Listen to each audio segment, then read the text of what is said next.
Bueno, mis hermanos, le damos nuevamente gracias a Dios por haber primeramente hoy experimentado algo que inusualmente no hacemos, y es que alabamos a nuestro Dios con nuestras propias voces. No tuvimos nadie que cantara por nosotros, sino nosotros con nuestras propias voces, nuestras cuerdas vocales, le agradecimos personalmente a nuestro Señor y le recordamos su gran obra. Cristo la tumba, dice que la tumba la encerró, pero Cristo la tumba venció. Y no es lo mismo cuando hay un cantante que canta por nosotros a cuando nosotros experimentamos personalmente, con nuestras voces, con nuestro espíritu, esa gran obra que Cristo ha hecho. Mis hermanos, quiero invitarlos a ir al texto que vamos a estar predicando en esta tarde, que se encuentra en la primera carta del apóstol Juan, capítulo 2, versículos del 7 al 17. Y les recordamos que esto sigue siendo parte de una predicación expositiva acerca de esta primera carta.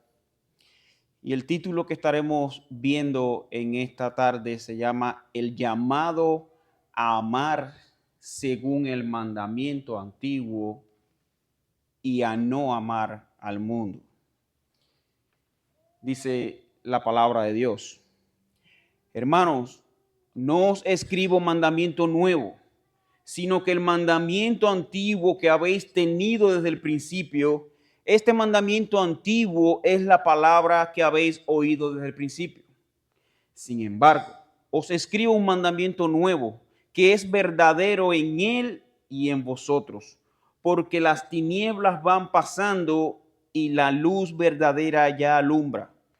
El que dice que está en la luz y aborrece a su hermano, está todavía en tinieblas.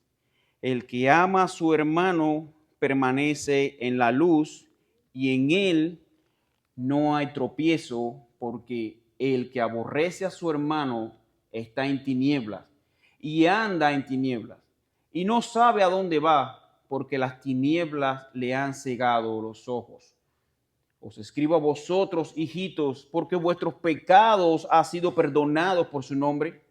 Os escribo a vosotros, padres, porque conocéis al que es desde el principio. Os escribo a vosotros, jóvenes, porque habéis vencido al maligno. Os escribo a vosotros, hijitos, porque habéis conocido al Padre. Os escribo a vosotros, padres, porque habéis conocido al que es desde el principio.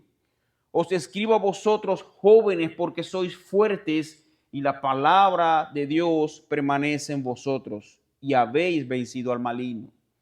No améis al mundo ni las cosas que están en el mundo. Si alguno ama al mundo, el amor del Padre no está en él. Porque todo lo que hay en el mundo, los deseos de la carne, los deseos de los ojos y la vanagloria de la vida, no proviene del Padre, sino del mundo. Y el mundo pasa y sus deseos, pero el que hace la voluntad de Dios permanece para siempre. Mis amados hermanos, estaremos desarrollando Dios mediante este sermón, esta sección, a través de 3 encabezados. Primero estaremos viendo el mandamiento antiguo, que es 9, lo estaremos viendo desde el versículo 7 al 11. Segundo punto, estaremos viendo la comunidad de fe como 3 etapas espirituales, y ahí lo vamos a estar desarrollando del versículo del 12 al 14. Y el tercero, estaremos viendo el peligro mortal del amor al mundo. Quiero que inclinemos nuestros rostros, hermanos, para buscar a nuestro Dios en oración. Padre amado, te damos gracias, Señor, por permitirnos estar aquí hoy en tu casa, oh Dios. Oh Señor, tú nos has mandado a amar como debemos amarte a ti, amar también a nuestros hermanos, oh Padre. Pero nos encontramos también con una encrucijada, y es el amor al mundo. Oh Padre, ayúdanos a que podamos entender a cuál amor debemos priorizar, en qué amor estoy basando mi corazón, y cómo tú puedes librarnos, Señor, de ese amor mortal que mata, Señor, el verdadero amor. Oh Padre, que tu palabra sea predicada, Señor, y que sea de gran provecho a la vida de cada uno de los oyentes, Señor. Padre, por los méritos de tu Hijo Jesús, te lo imploramos. Amén. Amados hermanos, nos encontramos hoy ante un pasaje profundamente pastoral, profundamente teológico y absolutamente relevante para nuestra vida cristiana diaria. El apóstol Juan, anciano en años, pero lleno del Espíritu, escribe con ternura y autoridad a una comunidad que lucha contra la confusión doctrinal, el engaño espiritual y el peligro de un amor mal enfocado.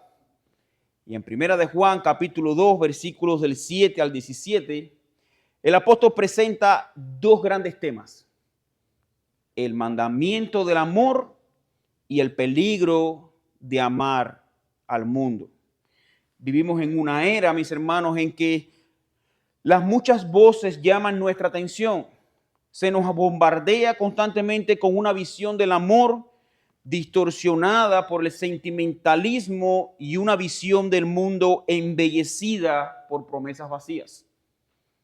El pastor dominicano Miguel Núñez una vez dijo que el mayor problema de todas estas tendencias es cuando se le agrega el ismo.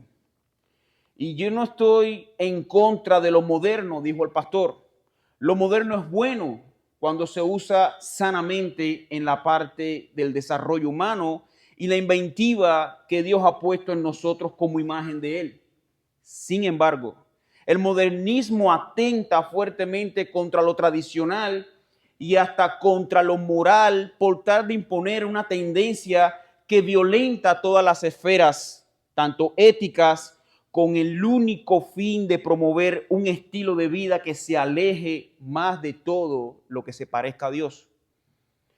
Lo humano hace también referencia a lo que es natural y en ocasiones se usa para hacer entender algo que en sentido abstracto es bueno o natural. Pero el problema es cuando se le agrega el ismo, el humanismo. ¿Cuál es el concepto que se busca a través de la palabra humanismo? El humanismo es una filosofía de la vida democrática y ética que afirma que los seres humanos tienen el derecho y la responsabilidad de dar sentido y forma a sus propias vidas. Ahora, ¿cuál es el significado de la palabra humanismo?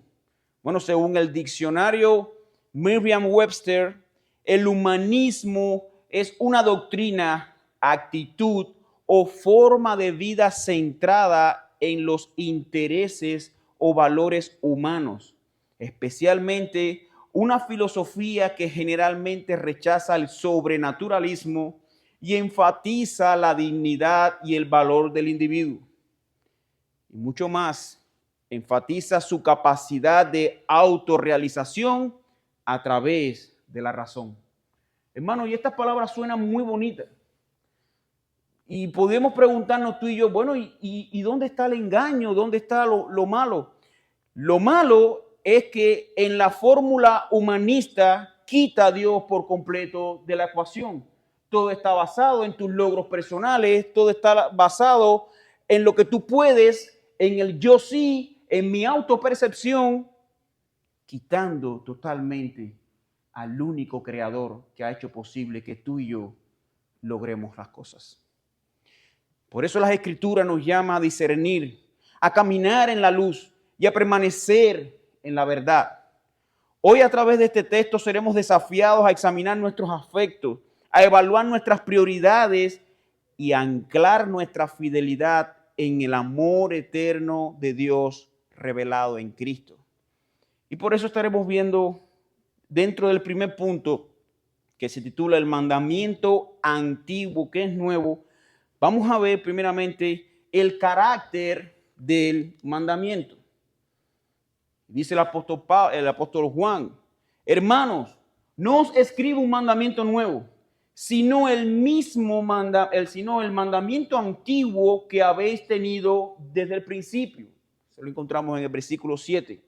Juan comienza con una aparente paradoja. ¿Cómo puede un mandamiento ser antiguo y a la vez nuevo? Bueno, este mandamiento es el mandamiento del amor, el cual no era nuevo en cuanto a contenido y ya se encontraba en el Antiguo Testamento. Levíticos capítulo 19, versículos del 17 al 18, ahí encontramos: no aborrecerás a tu hermano en tu corazón, razonarás con tu prójimo para que no participe de su pecado. No te vengarás ni guardarás rencor a los hijos de tu pueblo, sino amarás a tu prójimo como a ti mismo, yo Jehová. Y este mismo texto había sido enseñado por Cristo desde el principio de su ministerio. Si vamos al Evangelio de Juan, capítulo 13, versículos del 34 al 35, vemos cómo Cristo mismo está validando sus propias palabras inspiradas dichas en el antiguo pacto. Dice en el versículo 34, un mandamiento nuevo os doy, que os améis unos a otros como yo os he amado, que también os améis unos a otros. En esto conocerán todos que sois mis discípulos, si tuvieren amor los unos a los otros. Lo que, hermanos míos, hace nuevo este mandamiento es la manera en que Cristo lo ha ejemplificado y lo ha profundizado. En él, el amor se ha encarnado, ha sido perfeccionado en la cruz y ahora vive en nosotros por su Espíritu.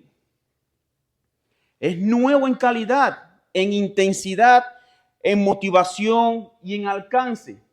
Y recuerde que este amor estaba basado en una obediencia a la ley donde era más represiva que el mismo sentimiento de obedecer por amor. Ahora, en Cristo es nuevo en el sentido de que ha sido bañado con su gracia, puesto y pagado por la sangre de él derramada en una cruz para que tú y yo podamos acercarnos libre, confiadamente ante ese trono con un amor revestido por esa gracia. El amor se ha encarnado, ha sido perfeccionado en la cruz y ahora vive en nosotros por su Espíritu. Es nuevo en calidad, en intensidad, pero si no, que es un compromiso sacrificial a favor del bien del otro, fundamentado en el amor de Dios por nosotros. Vamos a ver un ejemplo de este amor y se puede ver en la práctica precisamente cuando Cristo les estaba enseñando a sus discípulos a orar. Y si vamos a Mateo capítulo 6 y llegamos hasta el versículo 12, y ahí vemos la práctica de este amor que tanto el mismo Señor Jesús les estaba diciendo y enseñando a sus discípulos. Dice, y perdónanos nuestras deudas, como también nosotros perdonamos a nuestros deudores. Yo debo amar a mi hermano porque fui amado con el mismo amor que también fue amado a mi hermano. El amor que Dios nos dio es sacrificial, es perdonador. El mismo sacrificio que se hizo por ti, también se hizo por tu hermano. Por eso, de la misma manera que Dios te perdonó, también debe perdonar a tu hermano. Y no se puede esperar menos de eso. Ese perdón no está condicionado en dependencia a la falta que Él te hizo, sino está en dependencia de cuánto tú valoras el perdón que fue aplicado en ti.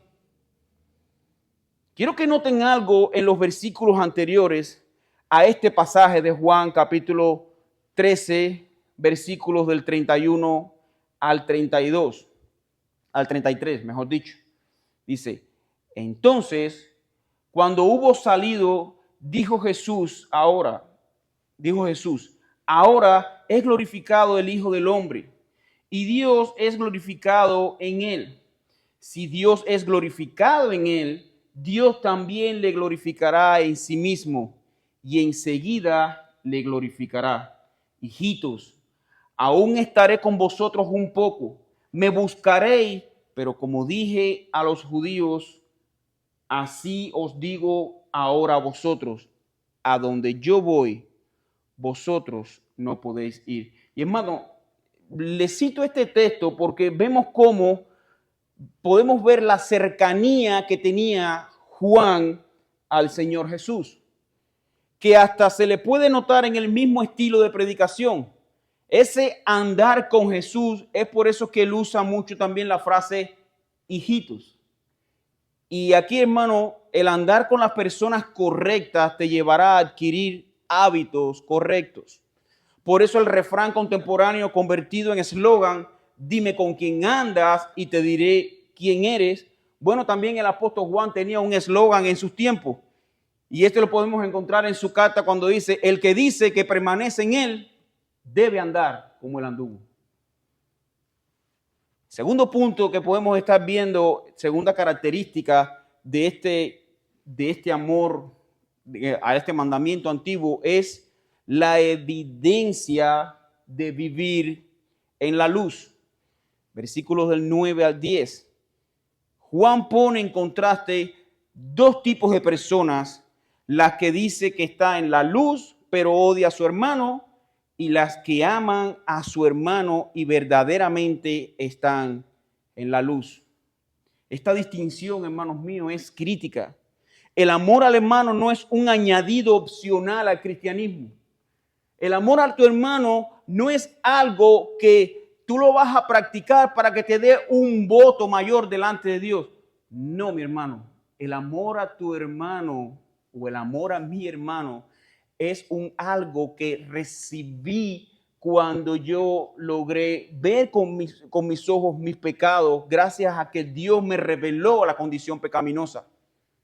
Ese añadido de haber experimentado el perdón de mi pecado hace que yo mire con los mismos ojos de misericordia que Dios aplicó en ti y en mí cuando vinimos al arrepentimiento. Esta distinción es crítica, y es que el amor al hermano no es un añadido opcional al cristianismo, sino es una prueba decisiva de nuestra regeneración. El odio, aunque no sea explícito, puede manifestarse en indiferencia, puede manifestarse en desprecio, rencor, división o en una falta de misericordia. Si uno vive, hermanos, habitualmente en esta condición, camina en tinieblas. Aquí no hay un término medio que Juan esté poniéndote, que tú puedas acomodarte en un estándar de participación o de modo de vida, que tú puedas odiar a tu hermano, pero de cierta manera encontrar una razón por la cual tú puedas hacerlo. No, eso no es lo que está diciendo la palabra de Dios. Juan está siendo más que apóstol, está siendo un pastor. Él está pastoreando directamente el corazón de estos hermanos en Asia Menor, y por ende también puedes ver la cercanía que esta enseñanza tiene para ti, para mí en este estado. Si uno vive virtualmente en esta condición, camina en tinieblas sin importar cuán ortodoxa sea tu teología. La fe reformada, hermanos, no separa doctrina de vida. Al contrario, la doctrina debe producir frutos de amor. El que ama a su hermano permanece en la luz y en él no hay tropiezo, dice el versículo 10. Hermanos, esto implica perfección sin pecado. Disculpen, esto no implica perfección sin pecado, sino, hermanos, una dirección de vida caracterizada por la comunión con Dios y el amor sacrificial hacia el pueblo de Dios. Mis hermanos, no es casualidad que en este momento estemos estudiando el capítulo 26 de la Confesión Bautista de Fe, precisamente en el que aborda el tema de la iglesia. Y esto nos debe hacernos un par de preguntas. ¿Cuál es el propósito principal de la iglesia? ¿Por qué estamos obligados, como dice el párrafo, estamos obligados a congregarnos, a asistirnos unos a otros?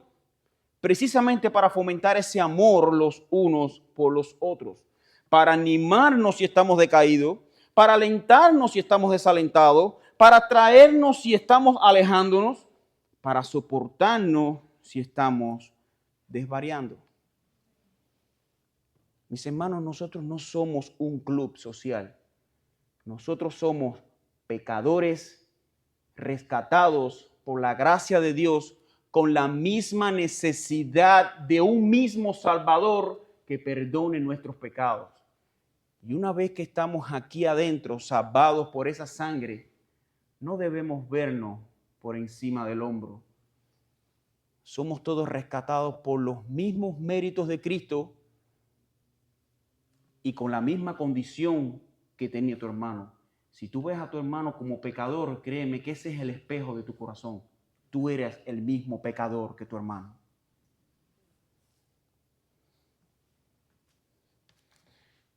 Si uno vive habitualmente en esa condición, vamos a experimentar esa lucha. Pero el apóstol Juan nos llama en el versículo del 12 en adelante a desarrollarnos y ver 3 etapas espirituales que la palabra de Dios nos comenta acerca del estado dentro de la iglesia, y es precisamente donde habita la comunidad de la fe. Dice el versículo 12: os escribo a vosotros, hijitos, porque vuestros pecados han sido perdonados por su nombre. Os escribo a vosotros, padres, porque conocéis al que desde el principio. Os escribo a vosotros, jóvenes, porque habéis vencido al maligno. Os escribo a vosotros, hijitos, porque habéis conocido al Padre.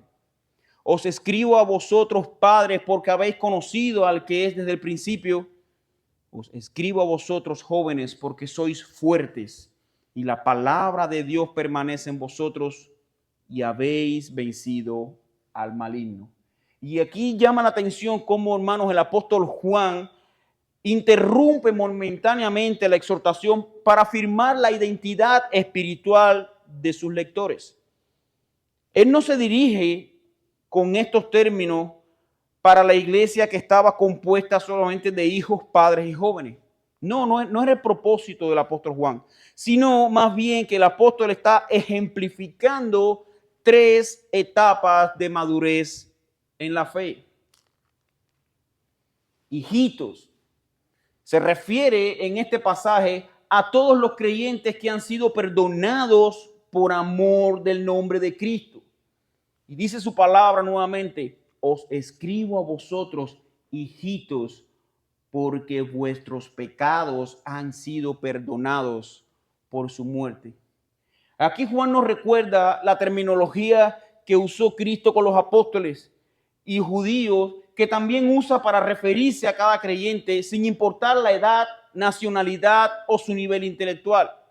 Juan no está refiriéndose a cristianos como tú, se está refiriendo a cristianos como tú y yo, que hemos alcanzado el perdón por nuestros pecados por el nombre de Cristo. Pero hermano, yo quiero llamarte a una realidad que habla este pasaje. Y es que se desprende una realidad de este pasaje que tú debes conocer. Tú no fuiste a alcanzar ese perdón, sino que tú fuiste alcanzado por ese perdón. Amigo, tú no puedes, por más que lo intentes, con tus propias fuerzas, agradar a Dios por tus propios méritos. Tú estás deshabilitado totalmente de acercarte con tus propios recursos a un Dios santo, santo, santo. Si tú te pararas en este momento delante de Dios sin tener a Cristo como tu abogado defensor, no quedaría otro futuro para ti que el ser echado al donde está el lloro y el crujir de dientes. Y si no estás familiarizado con esta terminología, es una terminología que usaba mucho Cristo para referirse no solamente a un lugar incómodo, no solamente a un lugar donde no hay amor, no solamente a un lugar donde los hermanos se traten mal.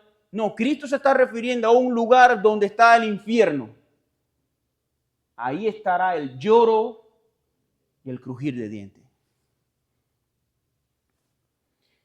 Y es que la realidad que se desprende de este pasaje es mucha más cruda.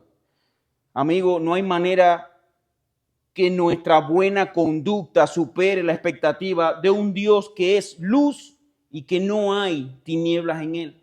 Tú no puedes desprenderte de ese mal que está en ti a menos que experimentes el alcance del inmerecido perdón de tus pecados por la misericordia bendita de la obra de Cristo en la cruz.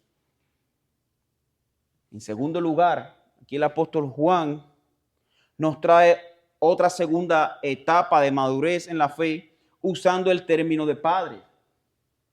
Él está haciendo alusión a creyentes maduros que conocen a aquel que es desde el principio. Y estos son creyentes maduros y que también tengan edad. Pero su relación con el Dios eterno e inmutable, estos son creyentes que no compran nuevos conocimientos ofrecidos por falsos maestros.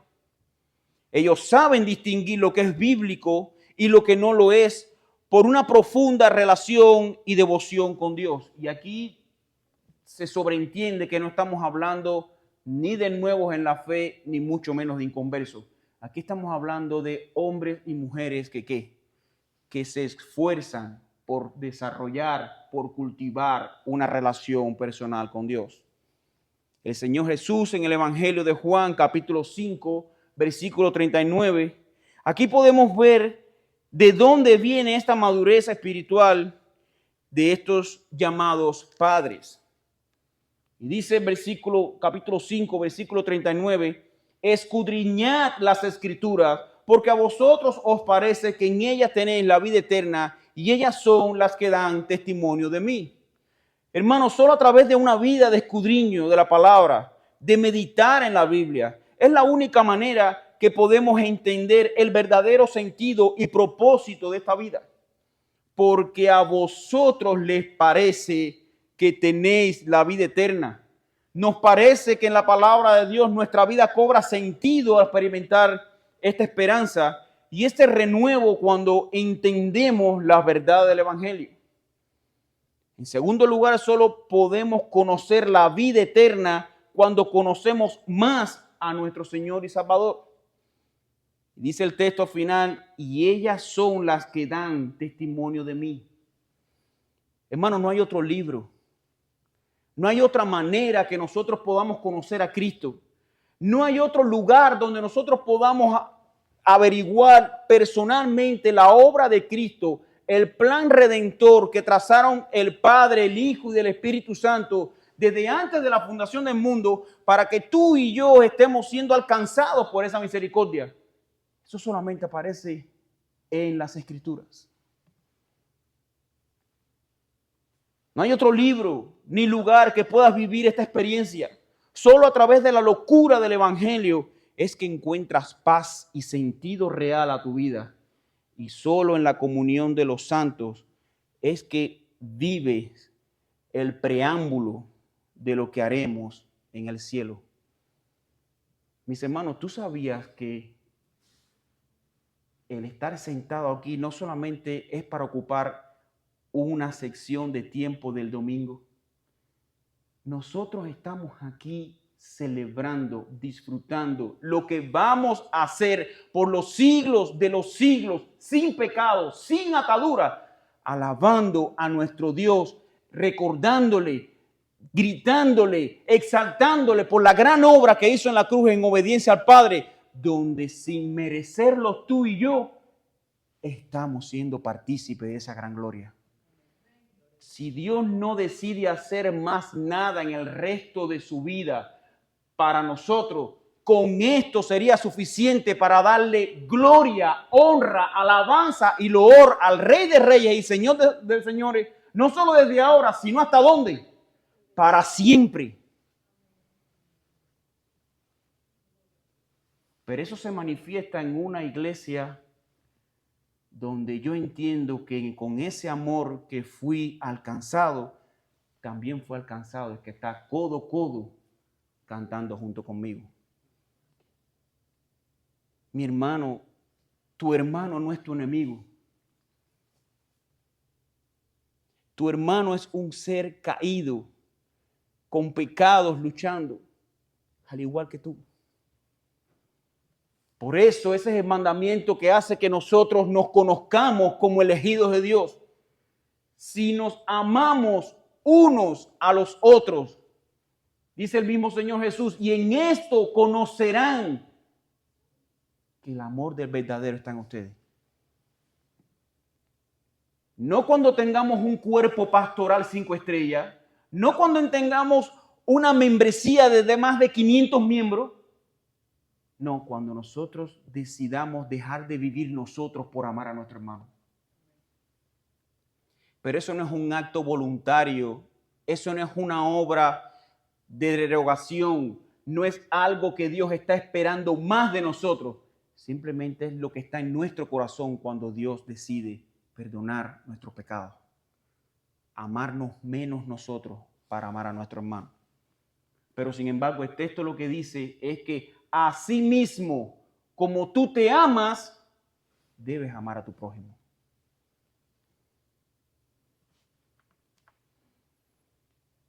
Hermanos, no hay otro lugar donde nosotros podamos conocer a nuestro Señor. No puedes conocer a Dios sin Biblia. Un evangelio alejado de las Escrituras es un evangelio de la prosperidad humanista y centrado en los logros personales. Tú puedes. Cree en ti mismo. Eso es lo que trae un conocimiento de Dios sin Biblia. Hermano, el tercer término que usa Juan es jóvenes, creyentes fuertes, que han vencido al maligno y tienen la palabra de Dios en ellos. En el versículo del 12 al 14 podemos ver cómo ese siervo del pasado habla en este pasaje, y me estoy refiriendo a un comentario de un comentarista del pasado que se llama Matthew Henry, y él comentaba acerca de estos textos. Como los cristianos tienen sus estados propios, tienen sus deberes peculiares, pero hay preceptos y obediencia que afectan a todos, particularmente el amor mutuo y el desprecio al mundo. El discípulo sincero más joven es perdonado. La comunión de los santos va acompañada del perdón de pecados. Los que tienen la permanencia más prolongada en la escuela de Cristo necesitan aún más consejo e instrucción. Se debe escribir a los padres y predicarles. Nadie es demasiado viejo para aprender, pero esto vale especialmente para los jóvenes en Cristo Jesús. Aunque hayas alcanzado fortaleza de espíritu y sano sentido, hayan resistido exitosamente las primeras pruebas y tentaciones, hayan roto con las malas costumbres y relaciones y hayas entrado por la puerta estrecha de la conversión verdadera, se vuelve a dirigir a los diferentes grupos de cristianos. Los niños en Cristo saben que Dios es su Padre. Esa es su sabiduría. Los creyentes avanzados que conocen a aquel que fue desde el comienzo, antes que el mundo fuese hecho, muy bien pueden ser guiados por eso a renunciar a este mundo. La gloria de las personas jóvenes será la fortaleza en Cristo y en su gracia.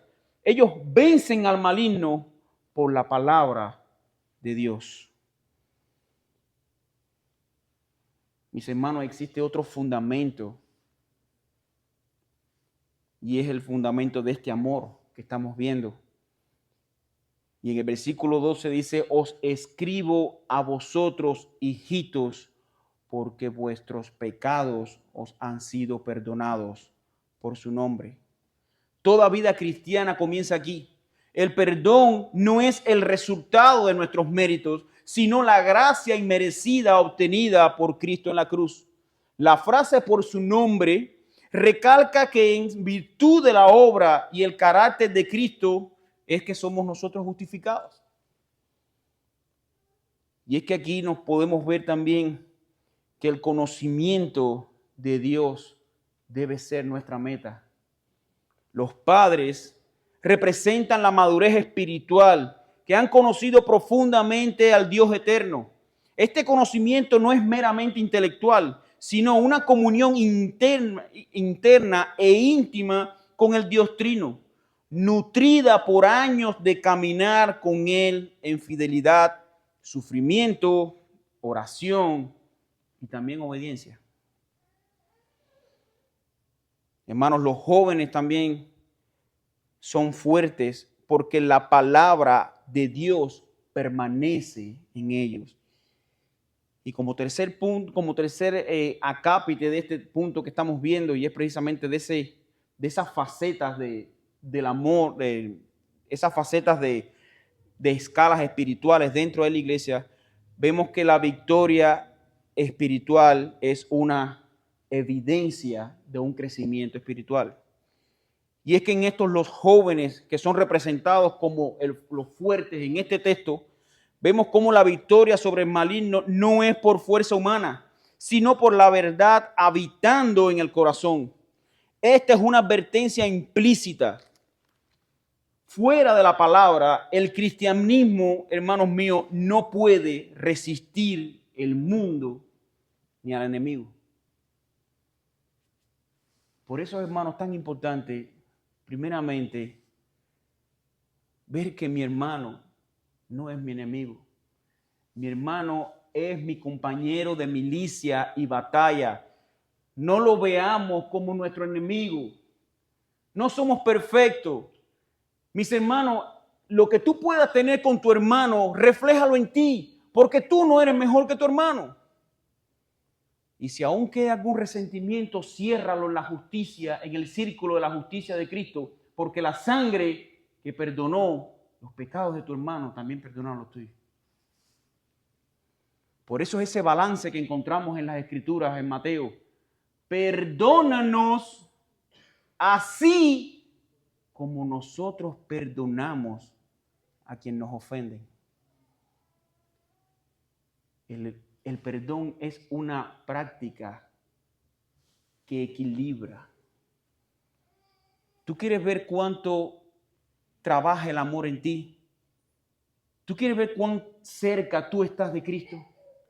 ¿Tú quieres ver cuán cerca, cuánto tú conoces al Señor Jesús? ¿Tú quieres ver cuán cerca está tu relación de verdad, con un amor sincero, con un estilo de arrepentimiento verdadero?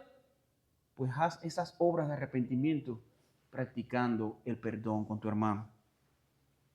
Pero eso nos lleva en segundo punto, estoy recapitulando lo que hemos visto hasta ahora, y es que eso nos lleva, hermanos míos, a vernos iglesia como somos un cuerpo en Cristo, aunque tengamos nuestras diferencias, aunque algunos sean llamados hijitos, estamos recién conociendo el Evangelio, aunque muchos jóvenes nos creamos fuertes en el Evangelio porque tenemos años en la doctrina, aunque estemos seguros y no compramos doctrina falsa de falsos maestros porque dominamos y conocemos la palabra de Dios, eso no nos da ningún tipo de escalón para mirarnos por encima el uno al otro, sino mayormente para agarrarnos de las manos, unirnos y alarnos. Mírate como tú no estás corriendo, mírate como si tú estuvieras corriendo una carrera, pero esta no es una carrera de velocidad, no es el primero que llega a la meta, sino esta es una carrera por equipo. Nosotros estamos aquí los más fuertes para agarrar a los más débiles y llevarnos juntos a la meta, porque la meta no es algo personal, la meta es Cristo, el mismo que perdonó tus pecados y el mío. Mi meta no debe ser que sea mirado con gran agrado la iglesia. No, mi meta debe ser que cada uno de nosotros siga creciendo, ayudando a mi hermano al que no entiende, ayudando a mi hermano al que no viene, ayudando a mi hermano que esté pasando necesidad, porque en ese amor es que seremos identificados tú y yo como verdaderos hijos de Dios.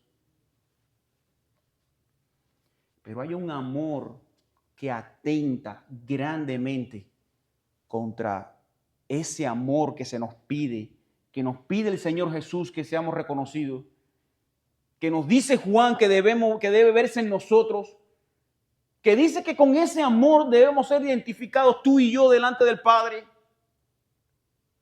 Pues ese amor atenta grandemente y es precisamente el peligro de amar al mundo. versículo 15, del versículo 15 al 17, en esta sección es uno de los llamados más solemnes del Nuevo Testamento. No améis al mundo ni las cosas que están en el mundo. Si alguno ama al mundo, el amor del Padre no está en él, dice el versículo 15. Mis amados hermanos, aquí el mundo no se refiere a la creación buena de Dios, ni a las personas del mundo a quien debemos amar.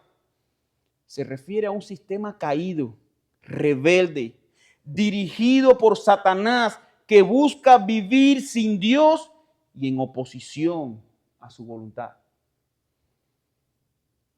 Y aquí dentro de este punto vamos a ver varios acápites, y es primeramente la incompatibilidad total entre el amor verdadero y el amor al mundo.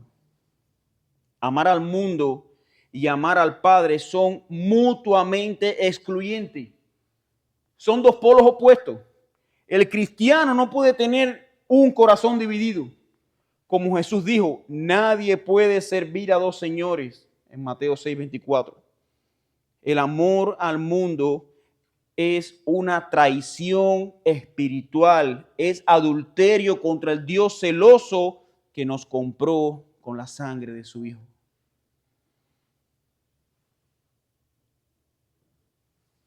Aquí encontramos, hermanos, como segundo acápite, que hay tres fuentes que alimentan esa tentación.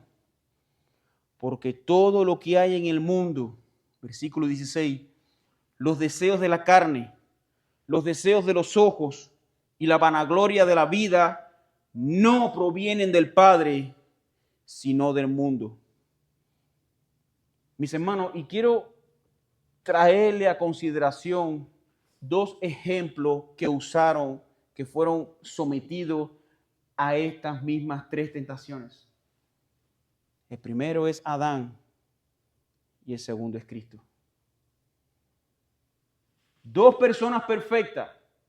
El primero cayó, el segundo venció. Pero ese mismo orden tentacional fue el que se aplicó exactamente en cada uno de ellos. Si vamos a ver en la caída en Génesis, ¿cuál fue la conversación que tuvo la serpiente con Eva? Con que Dios os ha dicho, el día que comas de ese árbol morirás. No vas a morir, sino que ciertamente serás como Dios. Deseo de los ojos, querer ser como Dios, que me miren como Dios. En ese momento, ¿qué fue lo que pasó con Eva? Ella vio que era altamente codiciable para comer, deseo de la carne, y para alcanzar sabiduría. Yo quiero que me vean, yo quiero tener esa gloria para que vean lo importante que soy. Un ser perfecto, sin pecado, cayó tras esas tentaciones. Si tú piensas que son una cosa sencilla, los deseos de los ojos, los deseos de la carne y la vanagloria de la vida, tú no has entendido la guerra espiritual que tú estás viviendo. Ahora vamos al ejemplo de Cristo. Hermano, Satanás aplicó la misma medicina en Cristo. Él se atrevió a tentar al Rey de Reyes y Señor de Señores. ¿Con qué? ¿Usó una fórmula diferente? No. Si tú tienes hambre, haz que estas piedras se conviertan en pan, porque tú eres el Hijo de Dios. Deseos de la carne. Si tú eres el Hijo de Dios, lánzate del pináculo y el Señor mandará a tus ángeles. Deseo de la carne, que me vean. Eso era lo que le estaba tentando Satanás a Cristo. Pídeme todas las naciones y yo te las daré si postrado me adorares. Vanagloria de la vida, soy el poderoso. Satanás tentó a Adán sin pecado, tentó a Cristo impecable. ¿Cómo tú piensas que eso va a ser contigo y conmigo? Mis hermanos, no estamos viviendo en una época donde debemos jugar al evangelio. No estamos viviendo en un momento que debemos vivir o jugar al cristianismo. Tus oraciones deben ser parte de ti. Tus oraciones deben ser tu escudo, deben ser tu yelmo, deben ser tu espada. Tú necesitas orar para que no caigas en estas tentaciones.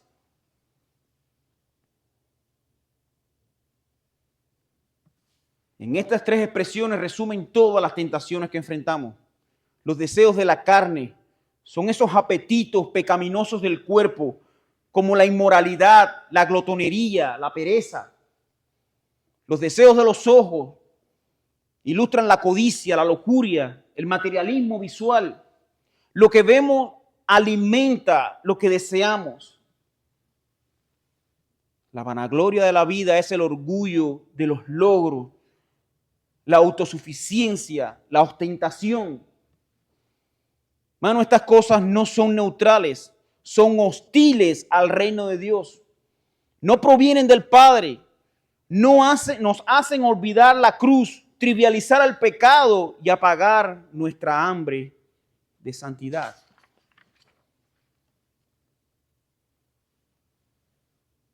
Y es aquí donde debemos analizar el último versículo. Y es precisamente el juicio sobre el mundo y las promesas para los fieles. Dice el versículo 17, y el mundo pasa y sus deseos, pero el que hace la voluntad de Dios permanece para siempre. Hermano, qué dos contrastes. Mi amigo, qué dos contrastes. Aquí nos encontramos, se nos confronta con la realidad de la eternidad. Todo lo que este mundo valora, fama, placer, riquezas, poder, está condenado al fuego. Nada durará excepto lo que se hace en obediencia al Señor. Qué necio es invertir en nuestras vidas en lo que está destinado a perecer. Por contraste, el que hace la voluntad de Dios, esto es, el que vive en amor, obedece al Evangelio, camina en la luz, permanece para siempre. No por sus méritos, sino porque está unido a Cristo, a la roca eterna, al invariable. Está unido a aquel que no hay sombra de variación. Quiero traer algunas aplicaciones prácticas. Como número uno, examina tu corazón. ¿Amas verdaderamente a tus hermanos? Guarda rencores en tu corazón, hermano. ¿Eres paciente con los débiles? ¿Sirves a otros con humildad? ¿Disculpas y soportas en amor? La ortodoxia sin amor es una forma muerta de religión. Y cuando me refiero a ortodoxia es a esa religión correcta. Hay un antagonismo si tú no soportas a tus hermanos y dices que eres creyente. Como segundo punto, evalúa tus afectos. ¿Qué cosa del mundo cautivan tu alma? ¿Estás consumido por el entretenimiento? ¿Tu identidad está en el éxito personal? ¿Amas más tu comodidad que tu santidad? Haz morir esos efectos por el poder del Espíritu. Empieza ahora. No es una carrera fácil, pero empieza ahora. Como tercer punto, tercera aplicación, vuelve al Evangelio todos los días. El llamado a amar a Dios y no al mundo no es una exigencia legalista, sino una invitación al gozo mayor. En Cristo hemos recibido todo lo necesario para vencer el mundo. Primera de Juan 5:4 dice que vemos como que nuestro Salvador ha vencido al maligno. Su espíritu mora en vosotros y su amor perfecto echa fuera el temor.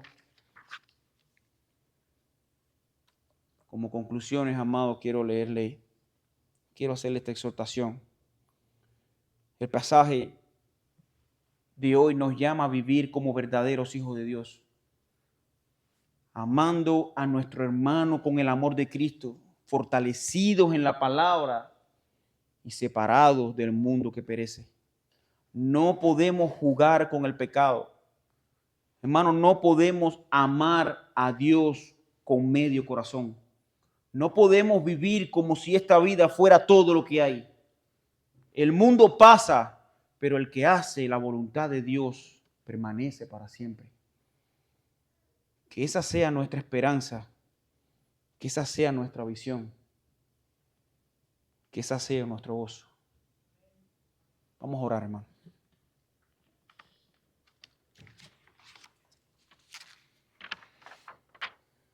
Padre, venimos delante de ti porque sabemos que somos débiles. Sabemos que el maligno opera con astucia y hace que en ocasiones caigamos nuestras fuerzas. Pero Señor, tú nos has salvado para siempre. Tu salvación no es temporal. Tu salvación no tiene límites. Tu salvación es para siempre, Señor. Oh Padre, ayúdanos a mirarte, a gozarnos en ti. Y aunque caigamos, Señor, poder recordar las palabras del apóstol Juan que dice que abogado tenemos para con el Padre, a Jesucristo el justo. Tú no nos has abandonado, Señor. Permítenos ver la lucha. Permítenos ver estas tres tentaciones que están cada día al alcance de nuestros ojos, de nuestra carne, de nuestra mente, y podamos ponerle un freno para la gloria y la honra tuya, Señor. Oh Padre, ayúdanos por los méritos de tu Hijo Jesús en la cruz del Calvario. Te pedimos que nos ayudes a enfrentar esta lucha cotidiana, Señor. Poder amar a mi hermano como tú has puesto ese amor en mí. Poder perdonarlo como tú me perdonas. Señor, que podamos conocernos por el amor los unos a los otros. Por los méritos de tu Hijo Jesús en la cruz te lo pedimos. Amén.